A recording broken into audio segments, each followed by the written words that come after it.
Part 1. You will hear a woman asking for information over the phone. First, you have some time to look at questions 1 to 5.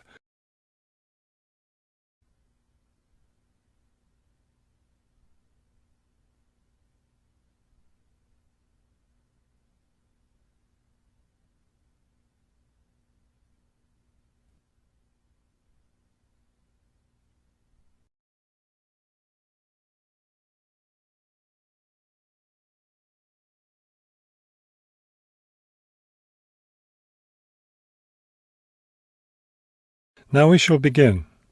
You should answer the questions as you listen, because you will not hear the recording a second time.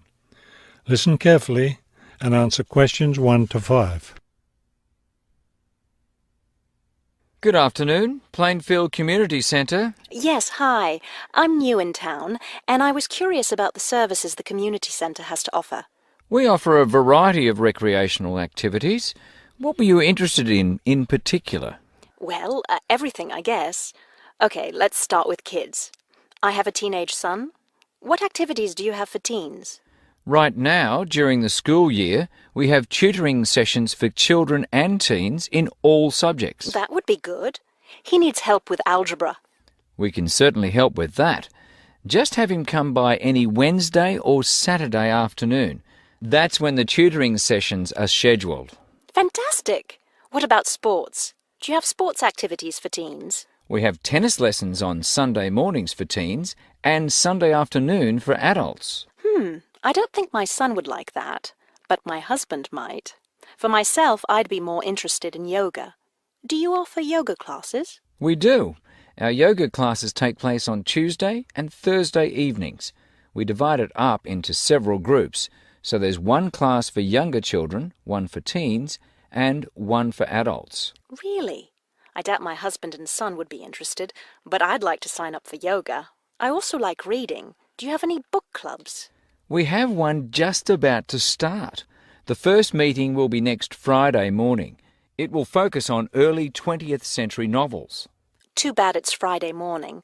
I think my son would enjoy it, but of course he's in school at that time. Well, actually, that book club is for adults only. We may start one up for teens next summer, but we have nothing for that age group right now. Oh well, I suppose he has enough to keep him busy for now. Now, what about fees? Do these classes and activities cost anything? Before you hear the rest of the conversation, you have some time to look at questions 6 to 10.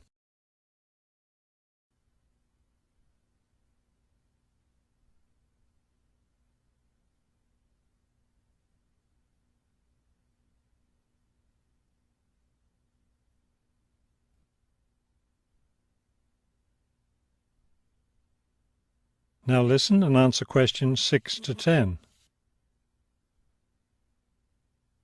There's a small charge for non-members for each class. However, they're all free to members.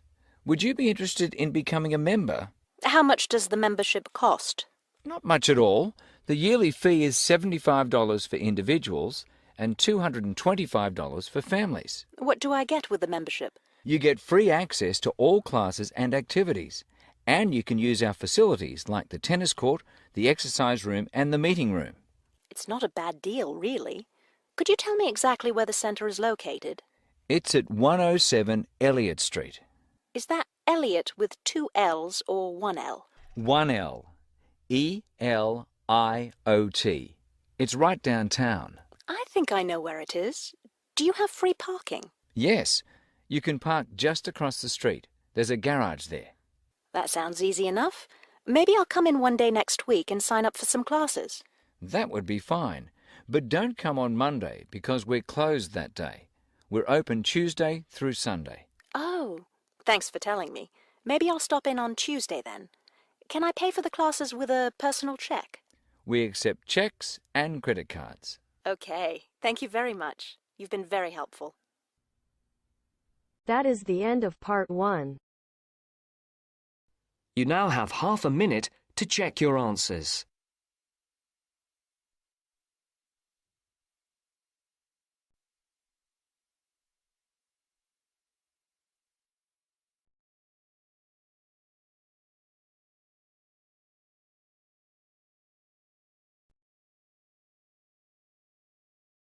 Now turns to Part 2. Part 2. You will hear an extract from a talk about the Scottish Highlands. First, you have 30 seconds to look at questions 11 to 18.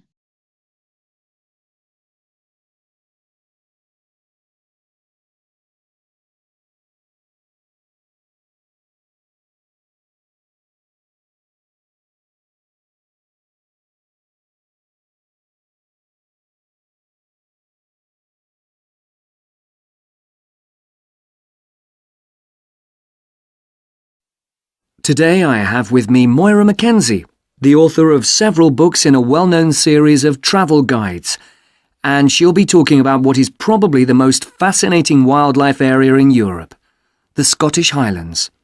Moira. Yes, that's right. And it's a wonderful place to visit with lots to do in an area that makes up over half of Scotland. Including the 790 islands that lie scattered around the coast, it covers 39,000 square kilometres. Getting there is easy. From here in Glasgow, a good starting point is Fort William on the west coast, with regular bus and rail services linking the two.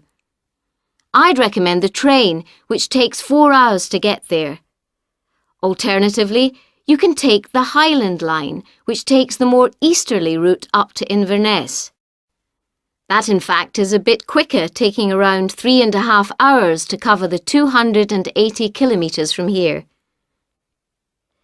There are also two main options by road.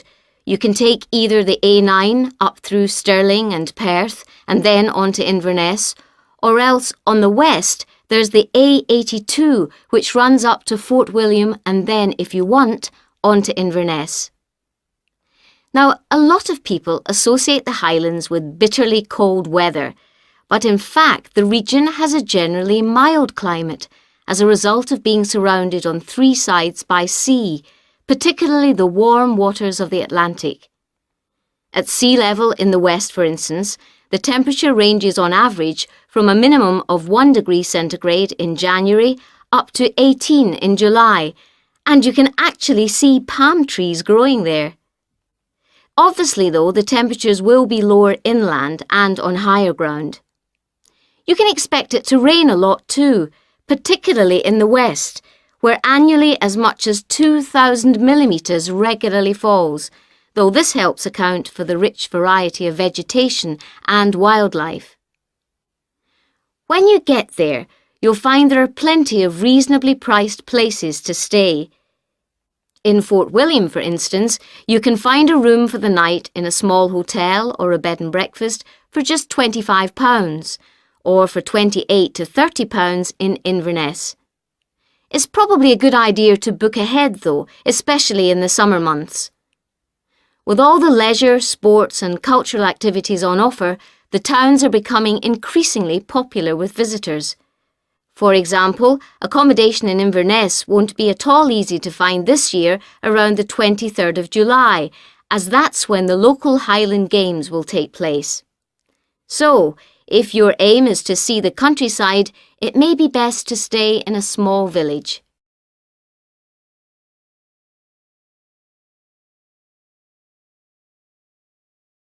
Now you have some time to look at questions 19 and 20.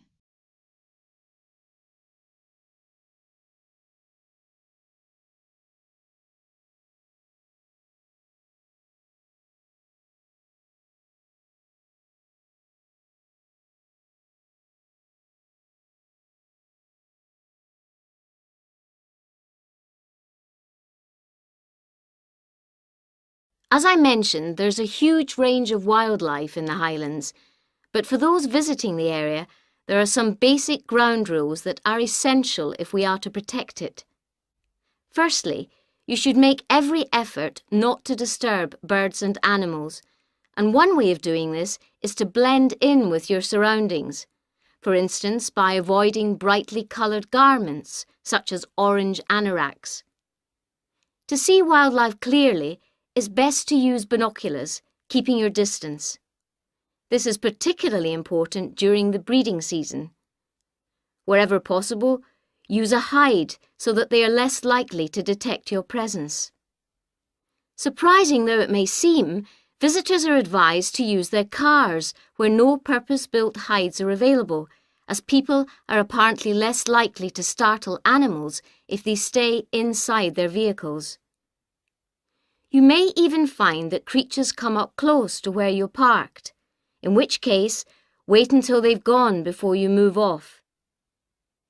It should really go without saying that it's essential to be as quiet as possible, though sadly some people need reminding of this. Oh, and one other thing.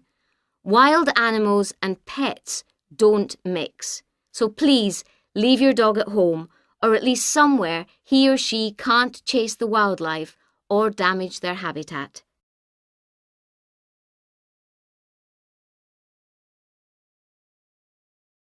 That is the end of part 2.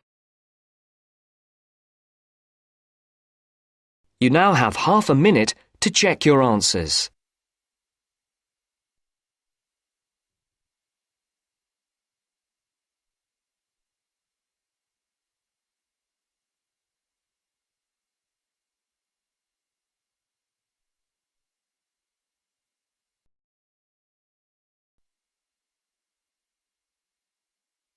Now turns to part 3. Part 3. You will hear an extract from a talk about the congestion charging scheme. First, you have some time to look at questions 21 to 25.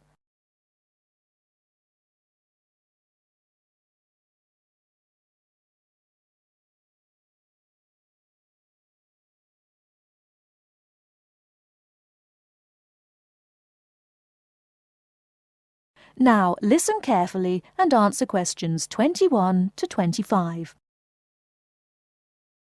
For more practical details, I'll pass you over to John Ward from the London Tourist Agency. Thanks. So, that was a brief introduction to the congestion charging scheme. But if you're actually going to be driving your car in London on weekdays, there are a few more details you will need to know. Firstly, you don't need to worry about paying all the time. The charge applies between 7 in the morning and 6:30 in the evening, Monday to Friday. You'll be pleased to hear, however, that because the scheme is intended to reduce traffic during busy working hours, evenings and weekends are free. If you enter the zone during the charging times, you'll be eligible to pay the standard charge of £8, which you can pay until 10 o'clock on that day. After 10 o'clock, this charge rises to £10. But be warned, if you fail to pay before midnight, you will have to pay an automatic penalty charge. In other words, there's no escape. Let's move on to paying. The charge, as I've said, is £8 a day, and the authorities have set up a number of systems to make it easy for you to pay, or rather to ensure that nobody has a good excuse for not paying. So, using your credit card, you can pay by phone, by text message, or on the internet. The other option is to go to one of the 200 pay points inside the zone, or the 9,500 pay points elsewhere in the country. If you know you're going to be driving in and out of London on a regular basis, you can buy weekly, monthly or annual passes, rather like a railway season ticket.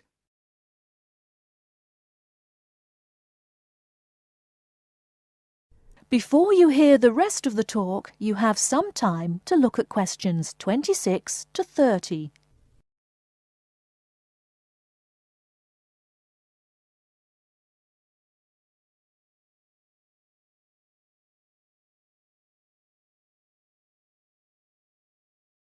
Now listen and answer questions 26 to 30.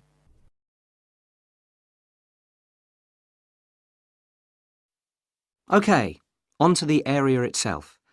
The congestion charging zone is everywhere inside London's inner ring road. For those of you not familiar with London's road system, this includes the City of London, that's the main financial district, and the West End, the commercial and entertainment centre. If you're still not sure, there are very clear signs on all roads which indicate when you are entering the area. These are round and have a white letter C on a red background. The scheme is policed by cameras which photograph all cars entering the area and send them to a computer which can recognise all British and European car registration plates. If you pay the £8 charge, you'll find London a little easier to drive round than it was before the charge was introduced. But if it's all too much trouble and you decide to leave your car at home, then you are left with public transport. That's trains, buses, taxis, or the Underground. Some of the money from the congestion charging scheme is being used to upgrade public transport, so you should see improvements there. And because of reductions in the number of private vehicles on London's roads brought about by congestion charging, buses and taxis are providing a quicker, more efficient service than they did in the past. OK, I've covered the main details that you need to know. That is the end of part 3. You now have half a minute to check your answers.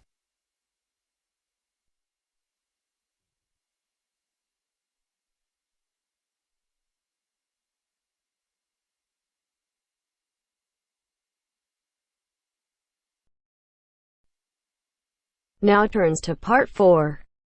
Part 4. You will hear a talk on bullying in the workplace, given by a university lecturer to a group of students. First, you have some time to look at questions 31 to 40.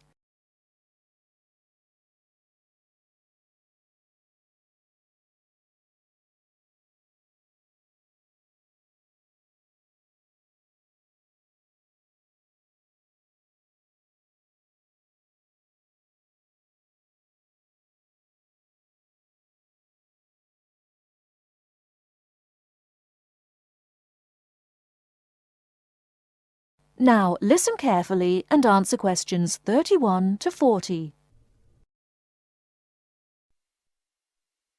Good morning. My name is Dr. Mervyn Forrest, and I specialize in management techniques and training. I've been invited here today to talk to you about the cost to the economy of bad management. And what I would like to dwell on first is an area that has recently been exercising everyone, and that is coercion in the workplace, or, to put it more simply, bullying. It has been estimated that bullying at work costs the British economy up to £4 billion a year in lost working time and in legal fees. And with the problem apparently on the increase, it is time that managers took on board what is happening. I would like to think that what is perceived as bullying is nothing more than lack of experience, insecurity, or lack of awareness on the part of managers, and not a conscious effort to attack someone, but that is perhaps a case of my being naive or over-hopeful. Before we break up into groups to look at the first task on the handout you've got, I'd like to give you a start with some of the main bullying methods that have been identified so far. Basically, what I'm going to do here is to give you examples of 1 or 2 points. Can you all read the OHP clearly? Yes? Right, off we go. The first item on the list is giving people tasks which managers themselves cannot do and which are therefore impossible to achieve. This is, in fact, a very common strategy used by managers to manage their subordinates. It gives certain people a false sense of security as they watch others failing while they try to achieve the goals set. Another simple bullying technique is constantly moving the goalposts, especially when one's employees are in the middle of a task. This is not bad management, it is just plain stupid. All targets and goals set should be easily achieved within a realistic timescale.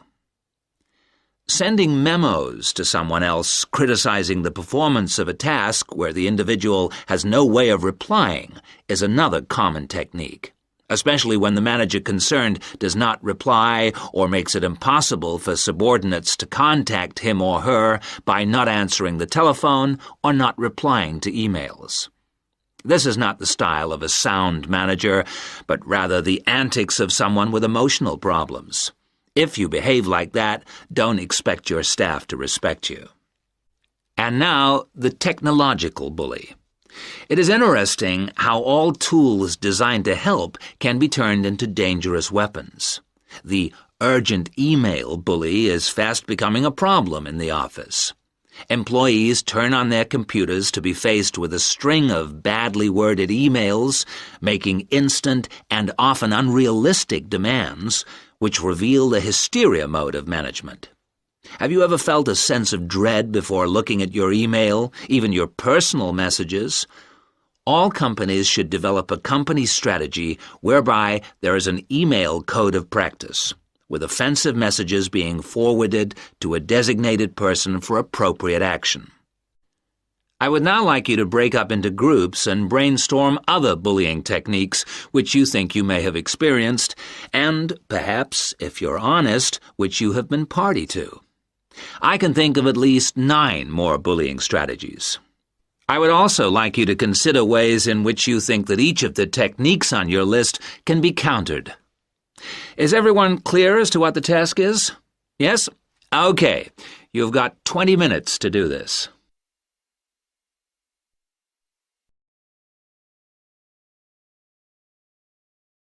That is the end of part 4. You now have half a minute to check your answers.